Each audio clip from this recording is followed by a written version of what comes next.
Hulk Hogan. What's his real name, Jimmy? Terry Bollea, right? Bollea? Terry Bollea. Terry Bollea.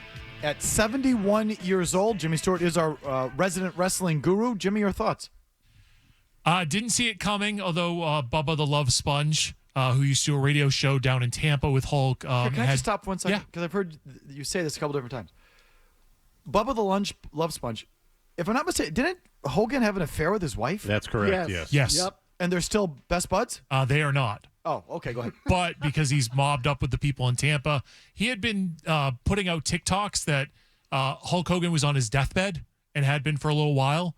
And TMZ says that he passed away this morning due to cardiac arrest. But Hulk is an iconic figure, Sports Illustrated cover, the Rocky III movie, just transcended from pro wrestler to television superstar, iconic figure. And it's the last few years, there have been some really bad stories about him. So you've got this great iconic television talent who may have been a bad person. So I'm conflicted. I feel for my childhood because it got me into pro wrestling. I love pro wrestling. But Hulk Hogan, the last few years, there are some bad stories out there about him. I mean, he was so much a part of my childhood that in this case, if you need a guy to overlook problematic things, I'm your guy. Like, Hogan to me was all those things that Jimmy said, and such. I think, to me, one of the five most famous people of the 1980s.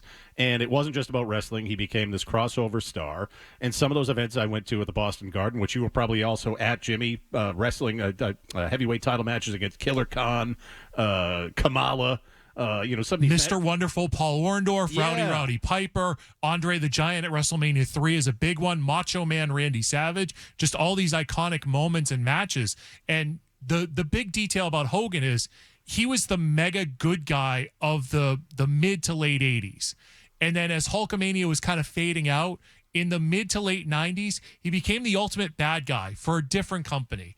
And still, drew big money, was part of the wrestling war that was in the late 90s, just iconic. And to be a great bad guy and a great good guy on camera, it's something that pro wrestling we'll never see again. Right. The heel turn in the 90s, too, is also, I loved him as childhood. What do they call them? Baby faces, Jimmy? The baby face, the good guy.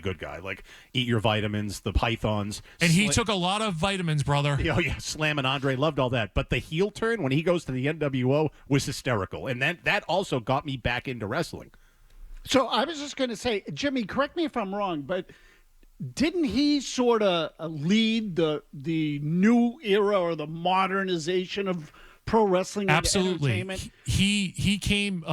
He was wrestling for Vince McMahon Sr. when it was the Worldwide Wrestling Federation. He got asked by Sylvester Stallone to do the Rocky III movie. Vince Sr. didn't want him to do it because he's a pro wrestler. He did the movie. The son, Vince McMahon Jr., took over the company, took over the WWF, and because he wanted to make it more sports entertainment, he wanted the glitz, the glamour, the rock and roll. So here comes Hulk Hogan, American hero, beats the Iron Sheik for the world championship, and at the same time that there's the cable boom and pay-per-view and live events, and Hulk is on the cover of Sports Illustrated. It was just the perfect sequence of events, and he had that look. And he had the charisma, and he involved the crowd. He just had everything that you're looking for a larger-than-life TV character. And that's the legacy of Hulk Hogan, the pro wrestler. Yeah, he looked he had the look of a California beach bodybuilder. Oh, yeah. Right? So, but to me, I remember him as being the kind of guy that changed it forever. He was sort of, because again, wrestling used to be Saturday mornings with a bunch of guys running around in their underwear, for crying out loud. Still is, brother. And then all of a sudden... but Bruno Sammartino, who looked like my grandfather. There was... Yeah, right. He didn't have the look that Hogan had. I felt like, this is going to sound corny, Murray, but he, brought black and white into color. Yeah. You know what I mean? Yeah. It was like the colorization of the movie industry. He had just completely added all this color and excitement and... to me, that's what he was like. And look, Jimmy, I don't know all the bad stories that you do. I know some of them, but a lot of it's not great. He's a massive, massive figure, though, in the world of wrestling. Anyway, in entertainment, for that matter. And if I were to ask any one of you, name me a pro wrestler, Most people out on the street, Hulk Hogan, first name that Absolutely. comes to mind. I'd agree. And that's the iconic. I can't stress enough that cover of Sports Illustrated with Hulk Hogan when Sports Illustrated was a mega publication. That was a big groundbreaking moment. And Hulk Hogan getting on The Tonight Show, Johnny Carson, David Letterman, Arsenio Hall, all these big pop culture iconic television shows really. And he had the promo and he involved the people and you felt it. He did the same match every night. But there was something about the Hulk up, the shaking, the three fists, the point, the boot, the leg drop and the posing. Hogan must pose. And it was just something about that drew a bunch of wrestling fans and pop culture people to Hulk Hogan and made him the icon that he is. And boy, do I feel like a ghoul, because what did I say the other day after we talked about Ozzy and you? Things work in threes, brother. Malcolm Jamal Warner, Ozzy, and now Hulk Hogan. So the Rocky III scene is Thunderlips. Yeah. Is about as much fun as you can have in a movie scene as possible. I mean, for guys of my age anyway, I was 13 years old, 1982, and Rocky and Thunderlips in the ring was about as much fun as I could have watching a movie at that time that I could possibly remember. So that's what I remember him for.